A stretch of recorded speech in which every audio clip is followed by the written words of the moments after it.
கலைஞர் அவர்கள் 103வது பிறந்தநாள் விழாவுக்கு தலைமை வகிக்கும் என் அருமை நண்பர் மா. சுப்பிரமணியன் அவர்களே, மதிப்புக்குரிய பேச்சாளர்களே,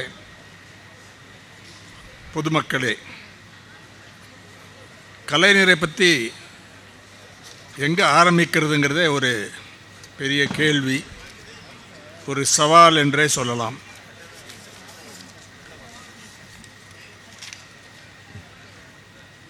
பன்முகத்தன்மை, நீண்ட ஆயுள் மற்றும் போராட்ட குணங்கள், பெயர் பெற்ற இந்திய அரசியலில் மிக மூத்த தலைவர், 5 முறை முதலமைச்சர், ஒரு தேர்தலிலும் தோற்காமல் வெற்றி அடைந்த ஒரு சிறந்த அரசியல் தலைவர், எக்ஸலண்ட் அட்மினிஸ்ட்ரேட்டர்,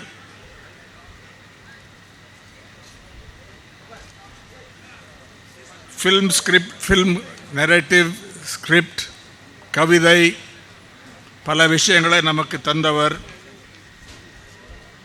அவரை பற்றி பல அம்சங்களை, அவருடைய பல அம்சங்கள், பல குணங்களை பற்றி பேச முடியும். அது வேறு என்னை விட சிறந்த முறையில் ஏற்கனவே ஆரம்பித்திருக்கோம். அந்த அம்சங்களை பற்றி பேசுகிறது, போராளி என்றதை பற்றியும் சிற்பி என்பதை பற்றியும் பேசியிருக்காங்க. கலைஞரை பற்றி சொல்ல வேணும்னா,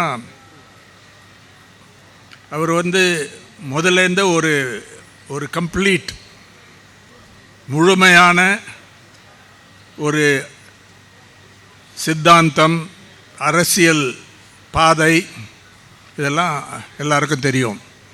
சிறிது வயதிலே ரொம்ப இன்டெலிஜென்ட் மாணவர், ஆனால் அதிகமாக படிக்க மாட்டார்.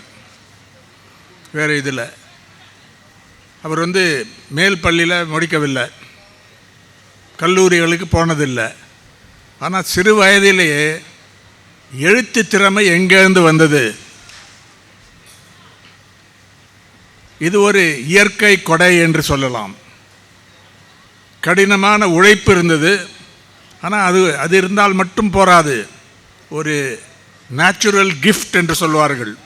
எனக்கும் கடவுள் நம்பிக்கை இல்லை, கடவுள் நம்பிக்கை இல்லை. அதனால் சில பேர் வரப்பிரசாதமெல்லாம் சொல்லுவாங்க. இது ஒரு நேச்சுரல் கிஃப்ட், இயற்கை அளித்த ஒரு பரிசு. அது சிறு வயதிலேருந்து அது வந்தது. ரெண்டாவது இது ஏற்கனவே சொல்லப்பட்டது, தேராத உழைப்பு. சின்ன வயசுலேருந்தே இது ஒரு முக்கியமான அம்சம். இன்றைக்கி இருக்கக்கூடிய திமுக தலைவர், முன்னாள் முதல்வர் மாண்புமிகு திரு மு.க. ஸ்டாலின் அவர்களுக்கும் அது பொருந்தும். கடினமான உழைப்பு. அதாவது ஒரு தடவை என்கிட்ட சொன்னார், முதலமைச்சராக இருக்கும்போது ஸ்டாலின் அவர்கள், எனக்கு வேலை இல்லைன்னா ஐம் நாட் ஹாப்பி, அதிகமாக வேலை இருந்து டயர்டானால் தான் நான் ஹாப்பி என்று சொன்னது எங்கேருந்து வந்தது? அதுவும் ஒரு இயற்கை குணமாக இருக்கலாம், ஆனால் அவருக்கு அவர் தந்தையுடைய பாடமாக தான் இருந்தது. ஏன்னா அது கடினமான உழைப்பு. அதனால் வேறு என்ஜாய் பண்ணலன்னு அர்த்தம் இல்லை. வேறு பல பாஸ்ட் டைம்ஸில் இல்லைன்னு சொல்ல முடியாது. கலைஞரை பற்றி சொல்ல வேணும்னா, கிரிக்கெட்டில் அதிக பிடிப்பு உண்டு. மாசு அவர்களுக்கு கிடையாது. நாங்கள் நடக்கும்போது கேட்போம், அவர் கிரிக்கெட்டெல்லாம் ஃபாலோ பண்ண மாட்டார், வேறு இன்ட்ரெஸ்ட் இருக்கலாம்.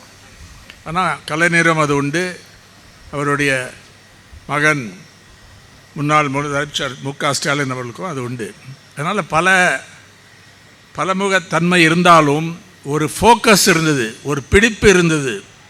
அந்த பிடிப்பு தான் திராவிட இயக்கம்.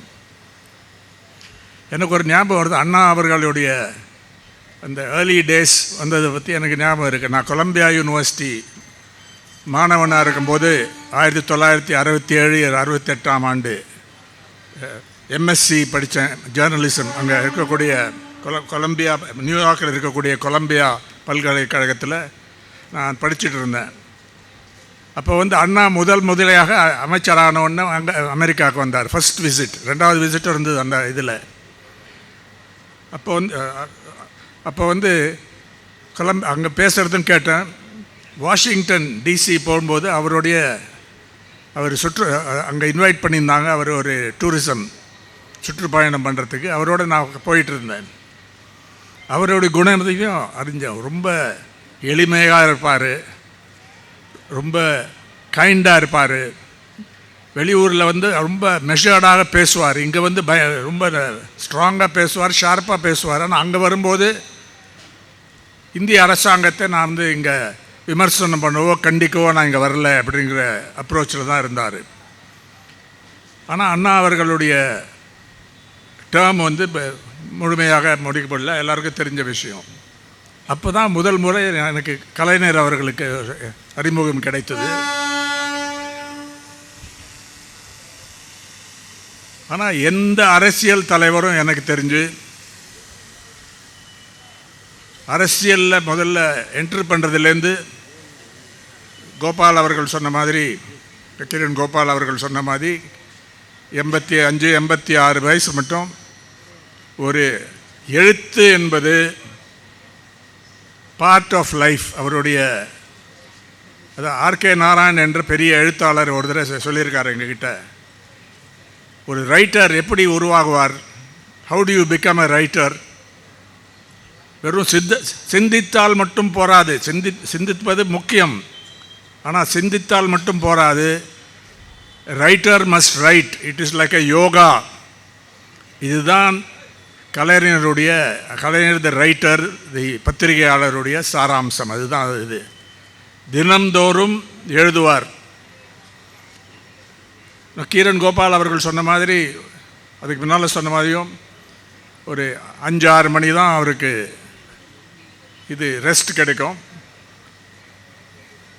காலையில் ஒரு 4-5 o'clock எழுந்து பேப்பர்லாம் படிப்பார். ஹிந்து பத்திரிகை உள்பட படிச்சுட்டு அதிகாரிகளோடு பேசுவார். ஏதாவது தவறு நடந்தால், ஏதாவது ஒரு ஆக்சிடென்டிங்காக நடந்தால், ஏதாவது தவறு கேப் இருந்தால் உடனே அவங்க அதை படித்து சொல்லணும்.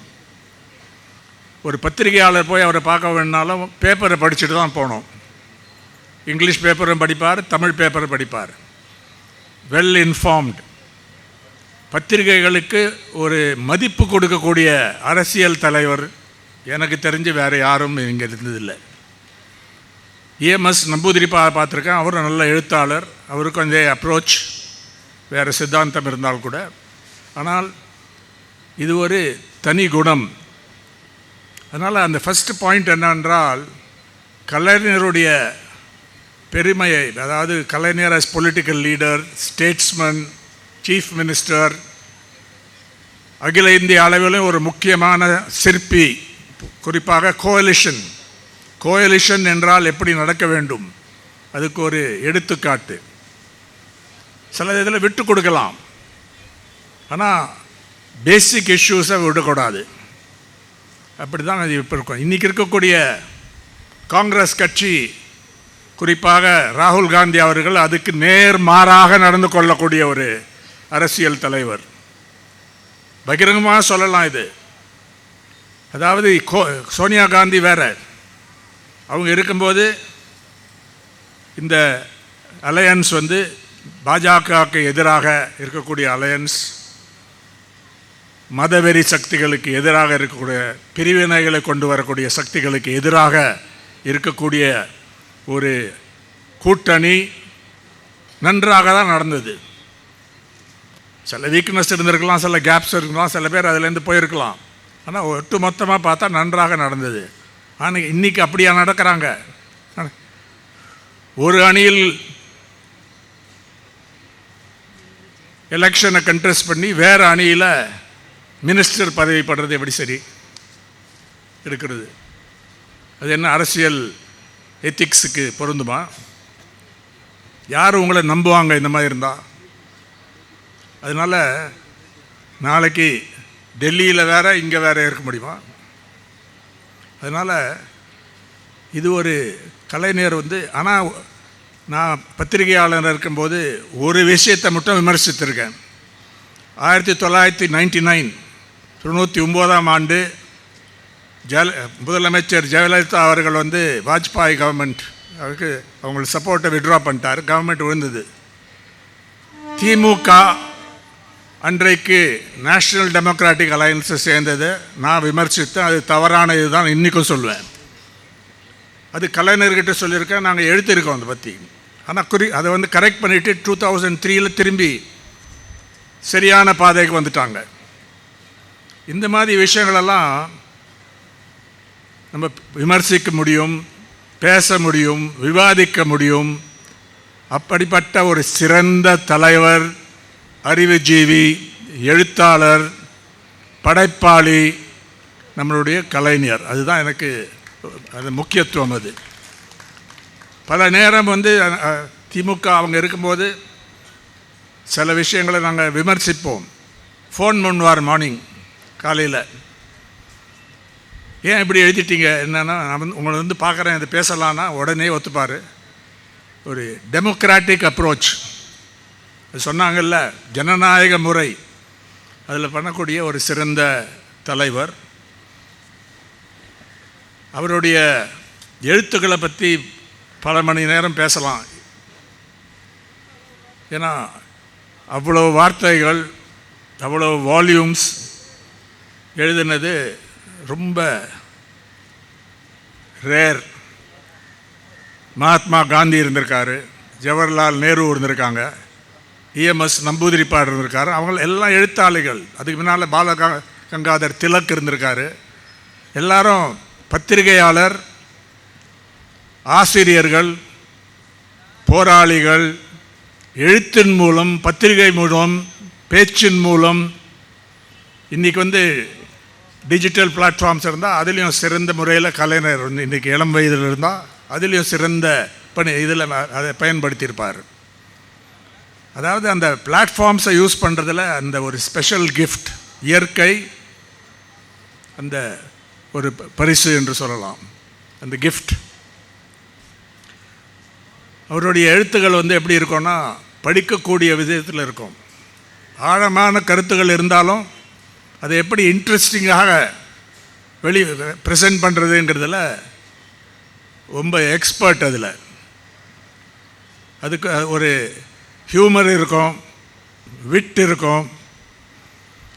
அதாவது ஒரு டென்ஷன் இருக்கும்போது அதை வந்து யூஸ் பண்ணால் அந்த டென்ஷன் வந்து கலந்து விடும். சில பத்திரிகையாளரை பற்றி கேட்டேன். இன்றைக்கி நான் பேசுனது ஹிந்து பத்திரிகையில் எங்களுடைய சீனியர் கரஸ்பாண்டன்ட் பி கோலப்பன் அவர்கள் இந்த கதையை சொன்னார். கலைஞர் வந்து முதல்வராக இருந்த காலத்தில் பெரும்பாலும் பத்திரிகையாளர் சந்திப்பு நடக்கும். கோட்டையில் அல்லது அறிவாலயத்தில் நடைபெறும் இச்சந்திப்புகள் சுவாரஸ்யமானவை. ஒரு முறை இந்திய கம்யூனிஸ்ட் கட்சிக்கு, இது கோலப்பன் கேட்ட கேள்வி, இந்திய கம்யூனிஸ்ட் கட்சிக்கு நாகப்பட்டினம் தொகுதியை கொடுப்பதில் என்ன சிக்கல் என்று கோலப்பன் அந்த ப்ரெஸ் கான்ஃபரன்ஸில் கேட்டார். இது வந்து 1904 லோக்சபா எலெக்ஷன். அதுக்கு முன்னால் பிஜேபியில் இருக்கும்போது திமுக வேட்பாளர் வந்து வெற்றி கண்டார். அவர் தான் 2004 பண்ணார். ஆனால் சிபிஐக்கு கொடுக்கறதுல என்ன சிக்கல் என்று கேட்டதுக்கு பதில் உடனடியாக கலைஞர் சொன்னார், நாகப்பட்டினம் பக்கத்தில் தான் சிக்கல் இருக்கிறது. சிக்கல் ஊர் இருப்பதை நகைச்சுவையுடன் சொல்லி கூட்டணியில் இருக்கும் டென்ஷனை குறைக்க முயற்சி செய்தார். இன்னொரு கேள்வி, தமிழ்நாட்டில் திமுகவுடன் சித்தாந்த போர் நடத்துவதாக பாஜக அறிவித்துள்ளதே என்ற கேள்வி கேட்டாங்க ஒரு ப்ரெஸ் கான்ஃபரன்ஸில். அதாவது போர், சித்தாந்த போர் என்பதை ஞாபகம் வச்சுக்கோங்க. உடனே பதில், தமிழ்நாட்டில் பாஜக ஒரு போர், அதாவது போர் அடிக்கும் கட்சி. அதுதான் இன்றைக்கும் பொருந்து. இந்த இதில் ஒரு முறை இன்னொரு பதில், ஒரு முறை கலைஞரிடம் அதிமுக கூட்டணி பரபரப்பாக இயங்குகிறது, உங்கள் கூட்டணி ஏன் பரபரப்பாக தேர்தல் வேலை பார்க்கவில்லை என்று கோலப்பன் கேட்டார். உடனே கலைஞர் அவர்கள்,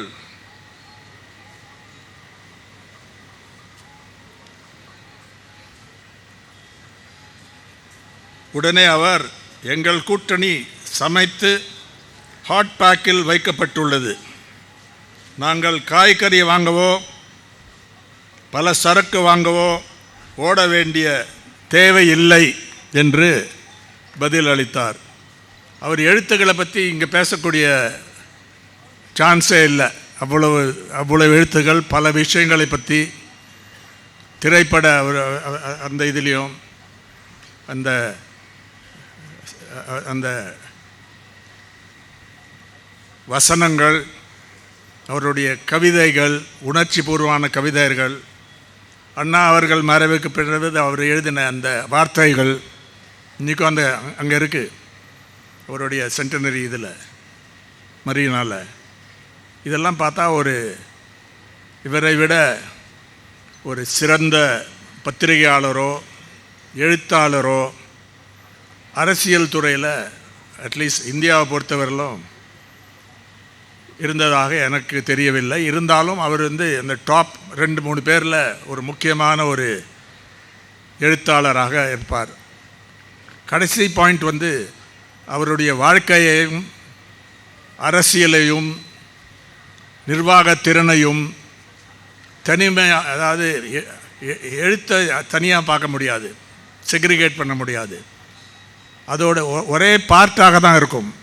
எழுத்து என்பது அரசியல், திராவிட இயக்கத்துக்காக எழுதுறது பேசுகிறதும் அதுதான்.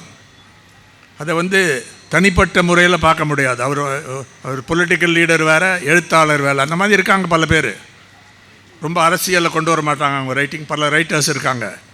ஆனால் அவருடைய ஹோல் லைஃப் அந்த மூமெண்ட்டோடைய பார்ட், அவர் எழுத்துக்களும் அந்த பார்ட். எழுத்துக்களில் பல விஷயங்களை இன்றைக்கி ஆராய்ந்து நமக்கு பல பாடங்களை நம்ம கற்றுக்கொள்ளலாம் என்று சொல்லிவிட்டு, இந்த விழாவில் பங்கெடுக்க என அழைத்ததற்கு என் நண்பர் மாசு அவர்களுக்கு என்னுடைய நன்றியை தெரிவித்து, கலைஞருடைய புகழ், கலைஞருடைய சாதனைகள், கலைஞருடைய குணங்கள் எல்லாரையும் நம்ம வருஷம் அதை கொண்டாட வேண்டும், பொதுமக்களுக்கு எடுத்துக்கொள்ள வேண்டும். அன்றைக்கு இருக்கக்கூடிய நிலைமையும் இன்றைக்கும் எப்படி இது என்ன கனெக்ஷன் என்று எடுத்து சொல்ல வேண்டும் என்று சொல்லிக்கொண்டு விடைபெறுகிறேன். வணக்கம்.